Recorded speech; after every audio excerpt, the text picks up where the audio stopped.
দিনের বেলা মানুষের বিচার আচার করে, রাতের বেলা আবার এলাকায় ঘুরে ঘুরে দেখেন মানুষের কি হাল। এক এলাকায় জঙ্গলার পাশে গিয়ে দেখেন একটা ঘরের কিনারায় আগুন জ্বলে, আগুন ওমর পাশান থেকে দাঁড়ায় দূরত্ব বজায় রেখে তাকায় দেখতেছেন বৃদ্ধা এক মহিলা পাত্রের মধ্যে পানি গরম করে আর পায়ের পাশে মাটির উপরে কিছু ছোট ছোট বাচ্চারা ঘুমিয়ে আছে। ওমর দূর থেকে তাকায় দেখে কিছু বাচ্চা ঘুম থেকে উঠে মাকে দেখে বলে, আম্মি খানা দাও, খানা দাও। মা সান্ত্বনা দেয়, একটু ঘুমায় থাক, খানা রেডি হচ্ছে, অপেক্ষা কর।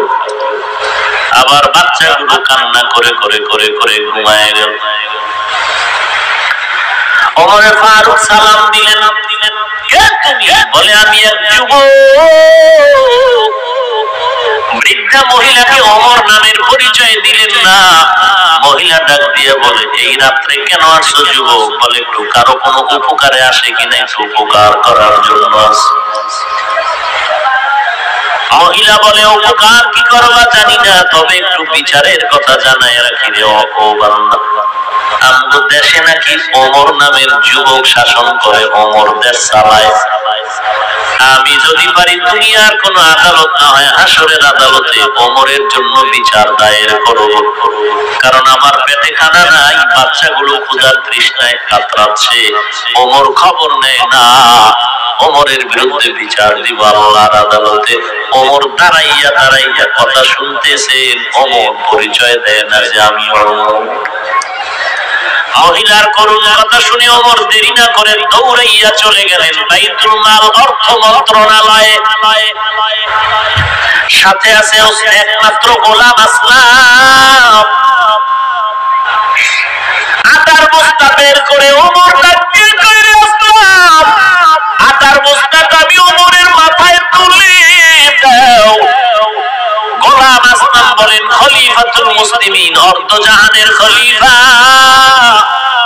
আপনার মাথায় আপনি আটার অবস্থা নিবেন, তা হয় না, আমার মাথায় দেন।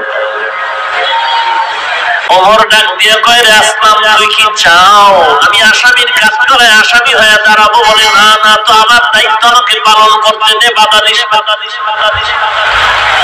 অর্ধ জাহানের খলিফা ওমর, যেই ওমর নবীর গর্দান হাতে তরবারি নিয়ে দৌড়ায়, সেই ওমর আজকে কত দামি হয়ে গেল। ওমর যেই পথে চলে সেই পথে শয়তান চলতে ভয় পায়। সেও মানুষ, তুমিও মানুষ, তার আকৃতিও মানুষ, তুমি আমি সেই আকৃতিরই মানুষ। সেই ওমর বস্তা মাথায় নিয়ে অর্ধ জাহানের খলিফা নিজ মাথায় আটার বস্তা নিয়ে পুরী মহিলার বাড়ি রওনা। দূরের থেকে ডেকে বলেন, আম্মা যান, একটু ভেতরে ঢুকে যান। হযরত ওমর আটার বস্তাটা নামাইয়া নিজে আটা বের করে নিজ হাতে রুটি বানাচ্ছেন খলিফাতুল মুসলিমিন। নিজ হাতে রুটি বানাইয়া আম্মা জানকে দেখে বলে, ও আম্মা জান, এই রুটি বানায় দিলাম, আটা রেখে গেলাম, রুটি আপনি খান, বাচ্চাদের দেন। আটা শেষ হওয়ার আগে আবার খবর নিতে আর বিদায় নিলাম।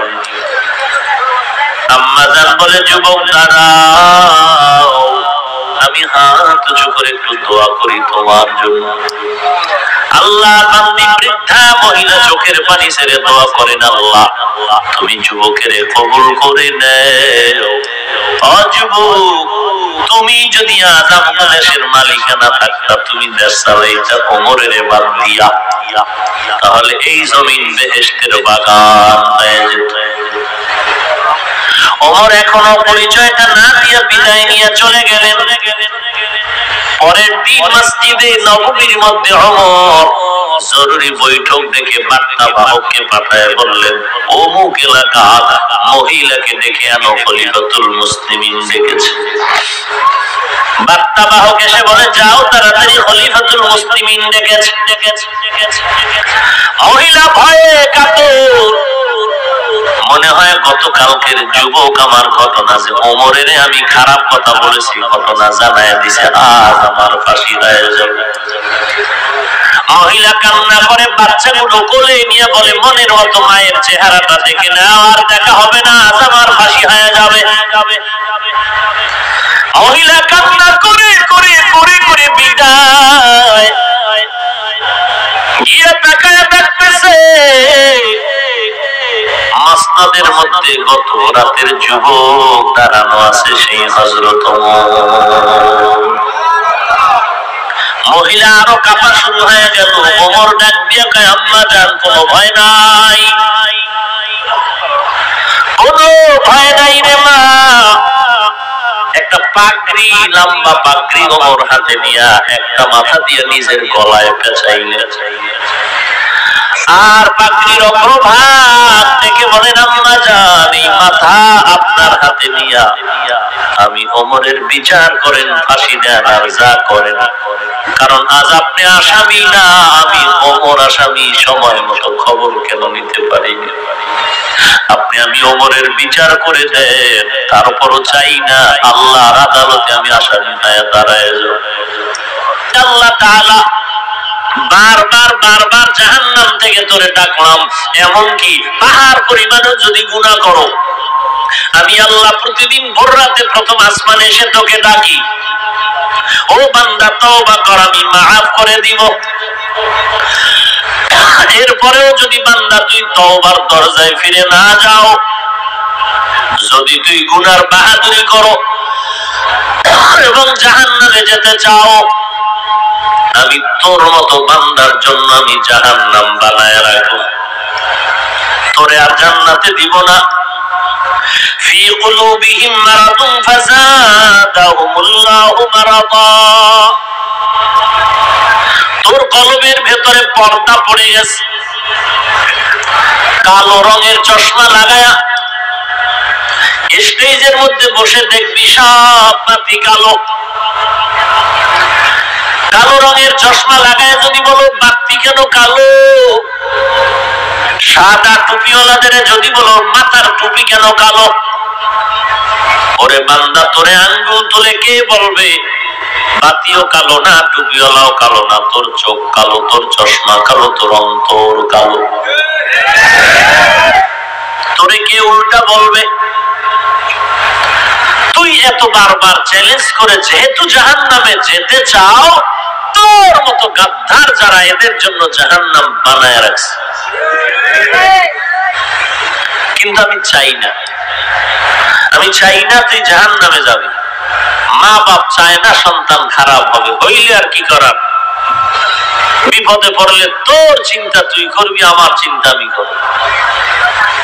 قل يا عبادي الذين أسرفوا على أنفسهم لا تقنطوا من رحمة الله يا عبادي, আমার প্রিয় বান্দা বান্দিগণ, তোরা আমারই বান্দা। সূর্যের পূজা করো, বটগাছের পূজা করো, আর গাঞ্জা খাও, মদ পান করো, তোরা আমারই বান্দা। যতই দৌড়াদৌড়ি করো, আমার কাছেই আসতে হবে, কিন্তু সোজা হইয়া আয়, মরার পরে না, মরার আগে সোজা হয়ে যা। সারাটা রাত বয়ান শুনলি রে মানুষ, সারা রাত বয়ান শুনে বাড়ি যাও। যারা যোহরের নামাজ পড়লেন না, আসরের নামাজও পড়েন নাই, মাগরিব পড়েন নাই, এশার নামাজও পড়েন নাই, জানি না ফজরের নামাজ পড়বেন কিনা। যদি অবস্থাটা এমন হয়, আল্লাহর কসম করে বলি, এই বয়ান আপনাকে জাহান্নামের বোঝা ভারী করে ফেলবে।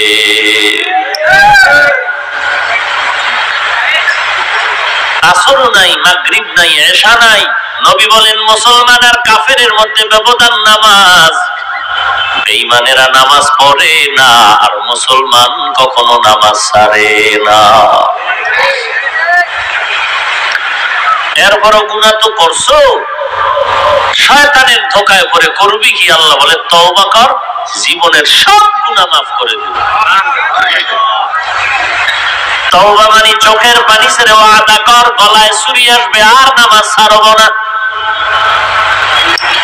গলায় চুরি আসবে, বেপরদায় চলবো না। গলায় চুরি লাগলেও আর আল্লাহর বিরোধিতা করব না, গলায় চুরি লাগলেও নবীজির বিরোধিতা করব না। গলায় যদি চুরি আসে মা বাবার সাথে আর বেয়াদবি করব না, আলেম ওলামাদের সাথে বেয়াদবি করব না। ওয়াদা তওবা করলাম আল্লাহ, নামাজ ছাড়বো না, নবীর তরিকা মতে চলবো, নামাজ পড়ব। হ্যাঁ যুবক, আমিও তো নামাজ পড়ি, পর্দা করি, হালাল খাই, টুপি পরি, লম্বা জামা পরলাম, দাড়ি রাখলাম, কওমি মাদ্রাসায় পড়লাম, যেখানে পড়লে চাকরি নাই, সার্টিফিকেট নাই। মনে মনে ধোকায় পড়েছিলি, মাদ্রাসায় পড়লে বিপদ, চাকরি পাওয়া যাবে না, না খাইয়া মরে যেতে হবে। একটু বল, বুকটা টান টান করে আমাকে বল, স্বাধীনতার বাংলাদেশে একজন টুপিওয়ালা দেখা, কোরআনওয়ালারে দেখা যে অমুক আল্লাহর বান্দা কোরআন পড়ার কারণে চাকরির অভাবে, সার্টিফিকেটের অভাবে না খেয়ে মরে গেছে? আছে? শরীরে শক্তি থাকলে, বুকের পাটা শক্ত থাকলে দাঁড়া। কালকে শার্ট প্যান্ট পরমু, দাড়ি কেটে ফেলবো, যদি প্রমাণ দিতে পারো যে কোরআন পড়ার কারণে, রসুলের সুন্নাত মানার কারণে না খাইয়া মরে গেছে। বরং পারবি না, আমি কি বলি তা শুনে নে। শুধু বাংলাদেশ না, গোটা দুনিয়াতে কোরআনওয়ালা, রসুলের আদর্শওয়ালাদের মতো শান্তি আর সম্মানে দ্বিতীয় কেউ নাই। তুমি ঠিক বললেও ঠিক, না বললেও ঠিক, তোমার ঠিকের উপরে ফতোয়া চলবে না। ফতোয়া ফতোয়ার গতিতে চলবে, ইসলাম ইসলামের গতিতে চলবে, তোমার বাবার মাস্তানিতে চলবে না। কেউ তো মনে করতেছো ইসলাম তোর বাপের মাস্তানি। যদি বলি ওই যুবক টুপি পরো না কেন, সুন্নত, তোর বাবার সুন্নত। ঠোঁট বাঁকা করে বলে সুন্নত। দাড়ি রাখো না কেন, না রাখলে অসুবিধা কি? তুই মুসলমান না? টুপি পরো না কেন, না পরলে অসুবিধা কি? টুপির মধ্যে কি ইসলাম? দাড়ির মধ্যে কি ইসলাম? পোশাকের মধ্যে কি ইসলাম? তো নবীর সুন্নত একটা একটা একটা একটা বাদ দিলি, মানবে কে? হিন্দু। নবীর সব সুন্নত বাদ দিলি, মানবে খ্রিস্টান। তো তুই যদি বলো না পড়লে অসুবিধা কি, নবীও যদি কয় তোর মতো বেদ্য করে জান্নাতে না দিলে অসুবিধা কি?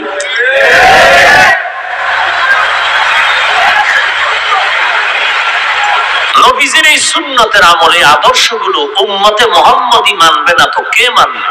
হুজুরেরা, তাবলীগওয়ালারা, কওমিওয়ালারা, দেওবন্দিওয়ালারা, মাদ্রাসাওয়ালারা তো লেখ, জান্নাত শুধু এরাই পাবে, তোরা পাবি না।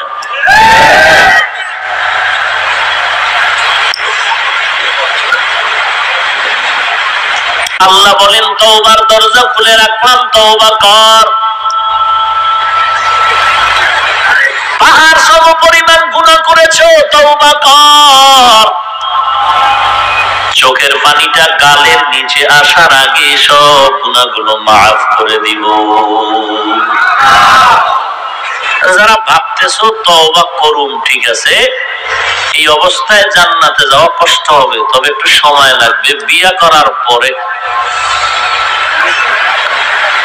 আরে যুবক, আল্লাহর বান্দা, আল্লাহকে সাক্ষী রেখে আমার কথার জবাব দাও। তুমি যে এখানে বসছো, দাঁড়ানোর ক্ষমতার গ্যারান্টি আছে?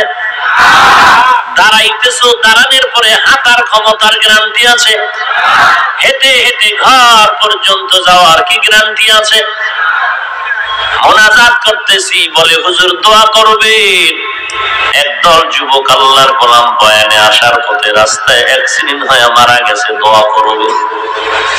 আর এক জায়গায় গিয়ে বলে দোয়া করবেন, বয়ান থেকে মোনাজাত করে বাড়ি যাওয়ার পথে রাস্তায় গিয়ে অ্যাক্সিডেন্ট হয়ে মারা গেছে, দোয়া করবেন। যুবকেরা, ঘর থেকে আসার গ্যারান্টি নেই, যাওয়ার গ্যারান্টি নাই। হঠাৎ ভালো মানুষ বলে বুকে ব্যথা, মাটিতে পড়ে গেল, সবাই ধরে দেখে নাই। এ যুবক, আমিও তোমার মতো একটা যুবক সন্তান। অন্তরের মধ্যে গুনাহ করার আকর্ষণ আকর্ষণ তোমার মধ্যে যেই পরিমাণ আছে, তোমার থেকে আমার অন্তরে আকর্ষণ আরো বেশি। কারণ তুই গুনাহ করে করে করে করে অনেকটাই তো তুই সহ্য করে নিয়েছো। আমি তো গুনাহ করি নাই, গুনার ওয়াসওয়াসার জন্য শয়তান পেছনে ধোঁকা দেয়। তোর থেকে গুনার আকর্ষণ আমার মধ্যে বেশি আছে। চুলগুলো লম্বা করে আঁকা বাঁকা করে রাখলে ভাবটা থাকবে অন্যরকম। তুই বুঝছো, আমি বুঝি নাই, ব্যাপারটা এমন না। দাড়িটা কেটে ফেললে যৌবন, যৌবনের ভাব তুই বুঝতেছ, আমি বুঝি নাই, ব্যাপারটা এমন না। লম্বা পোশাক পরলে শরীরটা আটকায় যাবে, খারাপ লাগে, তুই বুঝতেছ, আমি বুঝি নাই, ব্যাপারটা এমন না। এরে নবীর উম্মতের দল, এরপরও কেন টুপি ফালাই না, দাড়ি ফালাই না, নামাজ বাদ দেই না, বেপরদায় চলি না, কাউকে গালি দেই না? এই যে শীতের মধ্যে আসতেছে, ফজরের নামাজে ঠান্ডা পানি দিয়ে পড়তে কত কষ্ট, ওযু করে, এরপরও নামাজ বাদ দেওয়ার কোনো সুযোগ নাই। ও বাবা, তোর পায়ে ধরে, পায়ে ধরে বিনয়ের সাথে বলি, বাবা নামাজ পড়ো, টুপি পড়ো, মা বাবার খেদমত করো। তুমি রাজি হও না, রাজি হও না, রাজি হও না। আর আমাকে যদি কেউ কোটি কোটি টাকা দিয়ে বলে, হাফিজ ভাই দাড়িটা কেটে ফেলো, টুপি ফালায়া দাও, আমি হাফিজ ভাই জবাব দেওয়ার আগে তুমি জবাব দাও, আমি টাকার লোভে দাড়ি কাটবো কিনা। হালকা একটু প্রধানমন্ত্রী আমাকে সেলিউট দিবে, একটু কাটলে কাটবো।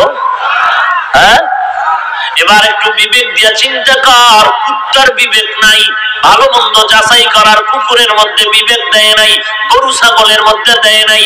মানুষকে আল্লাহ দান করেছেন, বিবেক দিয়ে একটু চিন্তা কর। তুমিও মানুষ, আমিও মানুষ, তুমিও যুবক, আমিও যুবক, তুমিও যেই দেশের নাগরিক, আমিও সেই দেশের নাগরিক। তুমি যেই হাওয়া বাতাসে বড় হয়েছো, আমিও সে হাওয়া বাতাসে বড় হয়েছি। তুমি যেই দেশের 3 বেলার খানা খাও, আমিও 3 বেলা খাই। তুমিও ঘুমাও, আমিও ঘুমাই। তুমিও বাজারে যাও, আমিও বাজারে যাই। তুমিও মুসলমান, আল্লাহর গোলাম, নবীর উম্মত, আমিও মুসলমান, আল্লাহর গোলাম, নবীর উম্মত। বলো, তোমার টুপি পায়ে ধরে বলার পরেও কেন মাথায় ভরতে চাও না?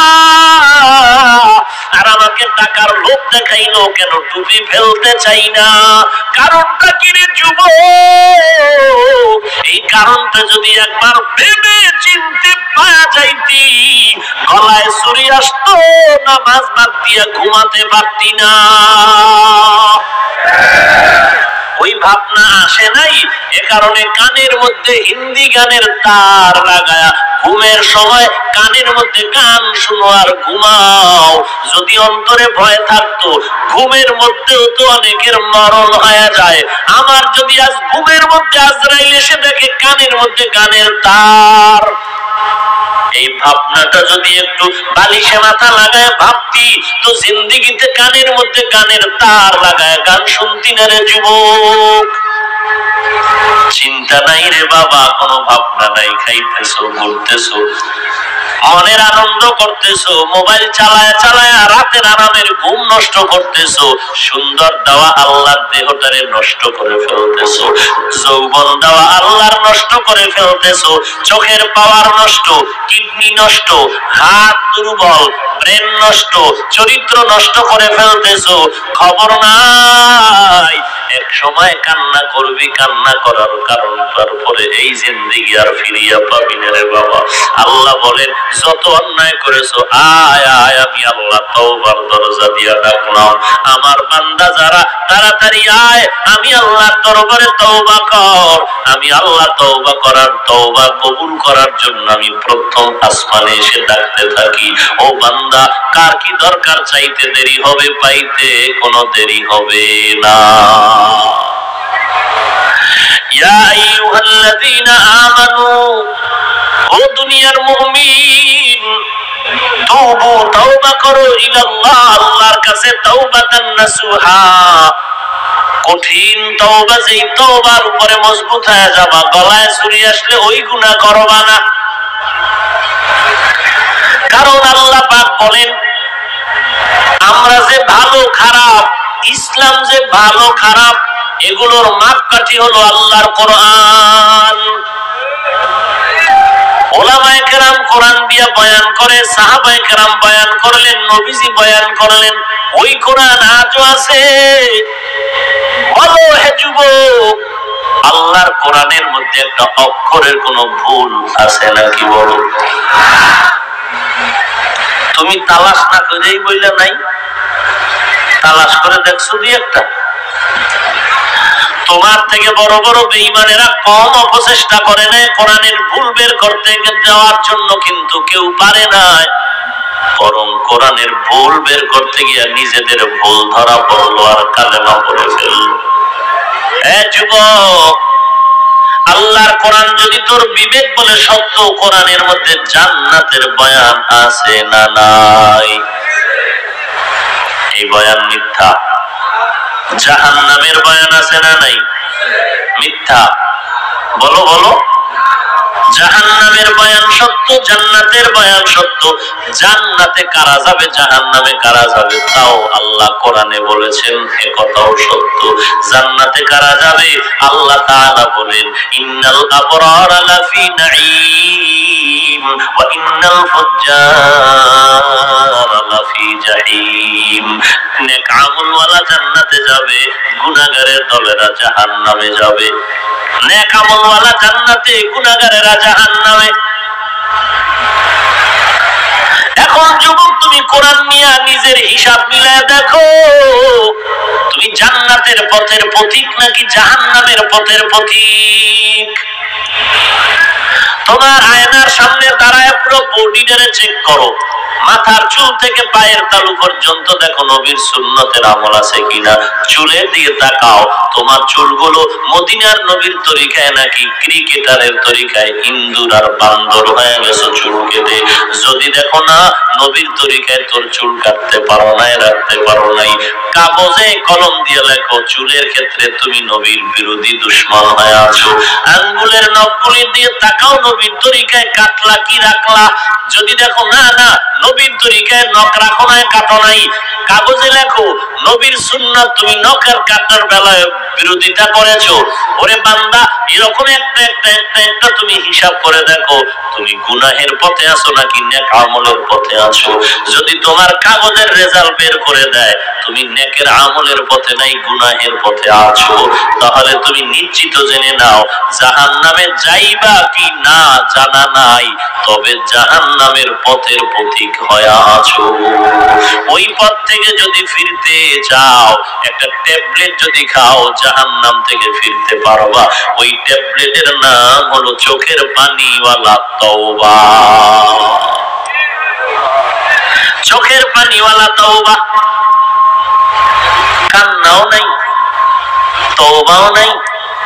কেউ যদি কান্না করে, কত মুসলমান বিরোধিতা করে আর হাসি তামাশা করে, কয় দেখ লজ্জা নাই কেমনে কাঁদে। নবী কাঁদে নাই? এই মিথ্যা কথা বলবেন না, তালও মিলাইবেন না, সত্য যেটা তা বলবেন। আমার ভুল হলেও ধরাই দিবেন যে না হুজুর নবী কাঁদেন নাই। কাঁদেন নাই নবী?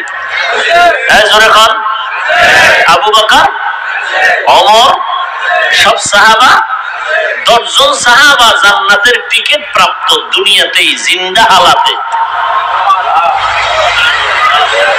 নবীজি কাঁদলেন কেন? আবু বকর কাঁদলেন কেন? জান্নাতের টিকিট হাতে রেডি। ওমর কাঁদলেন কেন? ওসমান কাঁদলেন কেন? হযরত আলী কাঁদলেন কেন? কি ব্যাপার? তাদের আমল আমাদের থেকে কম ছিল? হ্যাঁ, হায় হায় হায়। তাদের 5 ওয়াক্ত ঠিক, ইশরাক, আওয়াবিন, চাষ, তাহাজ্জুদ তাও ঠিক, সন্তানের হক, মা বাবার হক, ভাইয়ের হক, প্রতিবেশীর হক সব আদায় করাও ঠিক। ব্যবসাও করে, চাকরিও করে, আবার সারা রাত নামাজে কান্না করে। ওমরে ফারুক রাদিয়াল্লাহু তাআলা আনহু ঈদের দিন দরজায় তালা লাগায় কান্না করে। আবু হুরায়রা রাদিয়াল্লাহু আনহু বলেন, ওমর আজ কাঁদেন কেন? আজ তো এক আনন্দের দিন। ওমরে ফারুক বলেন, আনন্দ তো ওই ব্যক্তি করবে যার কোনো চিন্তা নাই। কি চিন্তা আপনার? বলে রমাজান চলে গেল, জাহান্নামের আগুন থেকে নাজাত পেলাম কিনা চিন্তা, তারাবি পড়লাম কবুল হলো কিনা চিন্তা, কোরআন খতম করলাম কবুল হলো কিনা চিন্তা। আবু হুরায়রা থেকে বলেন খলিফাতুল মুসলিমিন, জান্নাতের 10 জন সাহাবাদের মধ্যে আপনি তো দ্বিতীয়, টেনশন কি? বলেন আবু হুরায়রা জানো না, যেই আল্লাহ জান্নাতের টিকিট দিয়েছেন, আমার কোন আমলের ত্রুটির কারণে হয়তো ওই টিকিট আবার ক্যান্সেল হয়ে যেতে পারে। এই ফেনী এলাকার, এটা কি ফেনী জেলা? নোয়াখালী, নোয়াখালী আর আমি বরিশাল।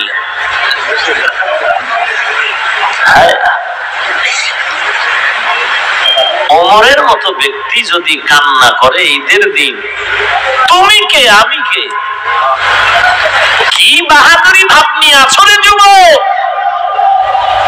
মরণের একটু ভয় অন্তরে আসে না? ছোটবেলায় মাঠে খেলাধুলা করছো, কত বন্ধু ছিল, আজকে তো অনেকেই নাই। একবারও কি ভাবো না তোমার সিরিয়ালও আসতেছে? লেখাপড়ার টেবিলে কত বন্ধু নিয়ে আড্ডা দিলাম, আজকে অনেক বন্ধুরে চিনিও না, ঠিকানাও নাই, মোবাইলও নেই, অনেকে কবরেই চলে গেছে। একবারও কি ভিতরে ভয় আসে না যে সিরিয়াল আমারটাও রেডি হচ্ছে?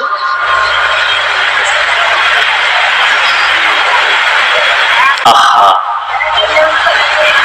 কারণ সেদিনের আদালত বড় মারাত্মক। সবাই থাকবে উলঙ্গ, কেউ কারো দিকে তাকানোর সুযোগ পাবে না, যার যার ভয়ে থাকবে। সূর্য মাথার উপরে, সূর্যের তাপে জমিনটা হয়ে যাবে তামা। জাহান্নামের আওয়াজ আল্লাহর কুদরতি কাহ্হারিয়তের আওয়াজ। ওই দিন আপন বলতে কেউ নাই,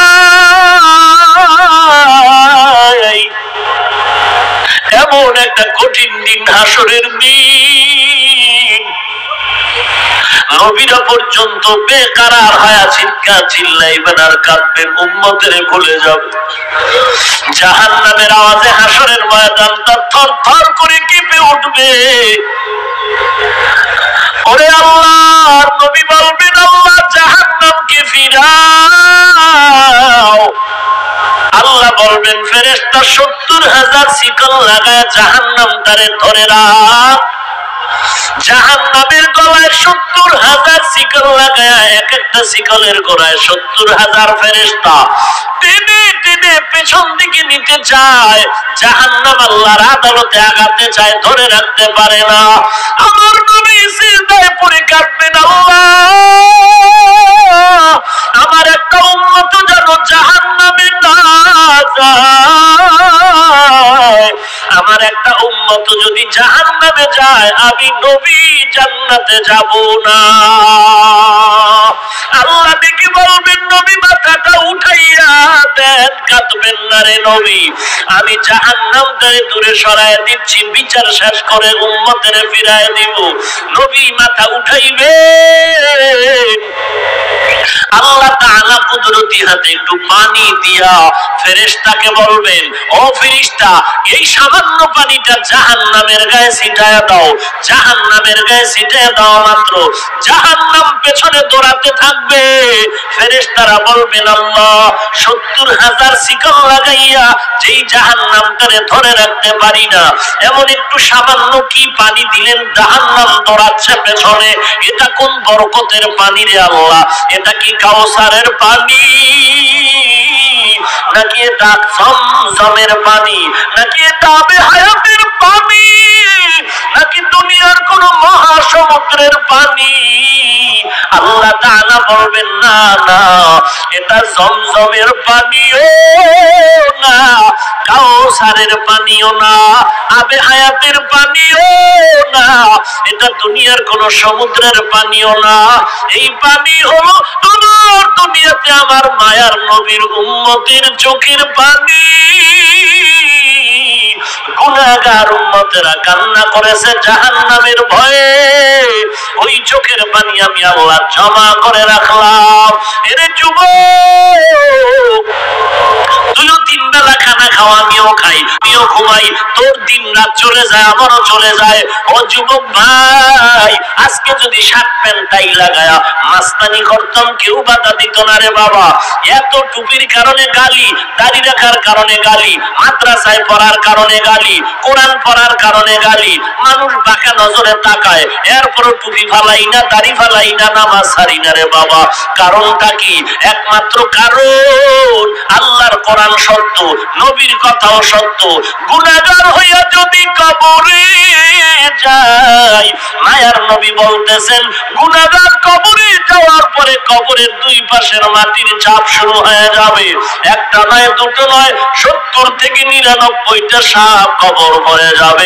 জাহান্নামের আগুন, জমিন থেকে 9 কোটি 30 লক্ষ মাইল উপরে সূর্য, রাতের বেলা সূর্য নাই, এরপর এত গরম লাগে কেন, ঘাম কেন? হাসরের ময়দানে সূর্য মাথার উপরে নেমে আসবে। এরে আল্লাহর বান্দা, সহ্য করতে পারবি কিনা চিন্তা কর। সাহাবায়ে কেরামের ইতিহাসটা পড়ে দেখ, বেলালের ইতিহাস কত করুণ ইতিহাস, এরপর আল্লাহকে ভুলে নাই। ওরে আল্লাহর ঈমানওয়ালা বান্দার ইতিহাস দেখ, ফাঁসির মঞ্চে গিয়েও রেডি হয়ে গেল, তারপর আল্লাহকে ভুলে নাই, নবীর তরিকার বাহিরে চলে নাই। হেদায়েতের মালিক আল্লাহ, তওবা করো আল্লাহ, জীবনে আর জাহান্নামের আগুন সহ্য করতে পারবো না। কেউ যদি একটা বেতের বাড়ি হাতে দেয়, সহ্য করতে পারি না, কবরের মাটির চাপ কেমনে সহ্য করবো? আল্লাহর কাছে তওবা করো, হে মালিক তুমি আমাকে মাফ করে দাও, আজকে থেকে তওবা করতেছি রে আল্লাহ। জীবনে নামাজ ছাড়বো না, বেপরদায় চলবো না, মা বাবাকে কষ্ট দিব না, স্কুলে পড়ো, কলেজে পড়ো, ভার্সিটিতে পড়ো, বাধা নাই রে বাবা। আমাকে বলো, তোমার মতো যুবক স্কুল কলেজে পড়ে, নামাজ পড়ে, দাড়িওয়ালা, মিথ্যা বলিও না, সত্য বলো, আছে না নাই? তুমি কেন পারবা না? তোমার আমার মতো যুবক র্যাব আর্মি পুলিশ বিডিআরের চাকরি করে, নামাজ বাদ দেয় না, অভাব নাই। তোমার আমার মতো যুবক ড্রাইভারি করে, নামাজ বাদ দেয় না। তোমার আমার মতো যুবক কোটি টাকার ব্যবসা করে, 1 টাকাও হারাম খায় না, অভাব নাই। তোমার আমার মতো যুবক কৃষি কাজ করে, নামাজ বাদ দেয় না, অভাব নাই। তোমার আমার মতো যুবক পুলিশের চাকরি করে, আর্মির চাকরি করে, নামাজ বাদ দেয় না, অভাব নাই। বাবা তুমি কেন পারবা না বলো? তোমার মতো যুবক তো স্কুল কলেজে পড়িয়াও টুপি পরে, নামাজ পড়ে, মা বাবার খেদমত করে, আলেমের দোয়া নিয়ে চলে, তুমি কেন পারবা না? শয়তানের সাথে যুদ্ধ করো, ধোঁকার থেকে বাঁচো, তওবা করো আল্লাহ। গলায় ছুরি আসবে, মরে যাব, আর কোনদিন নবীর তরিকা বাদ দিব না, নামাজ ছাড়বো না, মা বাবারে কষ্ট দিব না, আলেম ওলামাদের বিরোধিতা করব না, দেশের বিরুদ্ধে জাতির বিরুদ্ধে ষড়যন্ত্র করব না। খাঁটি মনে তওবার যদি নিয়ত হয়, মুনাফিকি যদি না থাকে, খাঁটি তওবার নিয়তে 2 হাত আমার আল্লাহকে দেখায়া দাও। আয় আল্লাহ আমাদের হাতগুলো কবুল করে নেন, আয় আল্লাহ আমাদের তওবা কবুল করে নেন, আয় আল্লাহ তওবার উপরে মজবুত হয়ে চলার তৌফিক দান করেন, আয় আল্লাহ গুনাহমুক্ত জিন্দেগি দান করেন, আয় আল্লাহ বেশি বেশি নেক আমলের তৌফিক দান করেন, আয় আল্লাহ আমাদের তওবার উপরে মজবুত হয়ে চলার তৌফিক দান করেন, আয় আল্লাহ গুনাহের প্রতি ঘৃণা জমায়ে দেন, বলেন আমিন। আলহামদুলিল্লাহি রাব্বিল আলামিন, ওয়াসসালাতু ওয়াসসালামু আলা সাইয়্যিদিল আমবিয়া ওয়াল মুরসালিন ওয়া আলা আলিহি ওয়া আসহাবিহি আজমাইন। ইয়া আরহামার রাহিমিন, ইয়া আরহামার রাহিমিন, ইয়া আরহামার রাহিমিন। রব্বিরহামহুমা কামা রব্বায়ানি সগীরা। ও দয়ার মালিক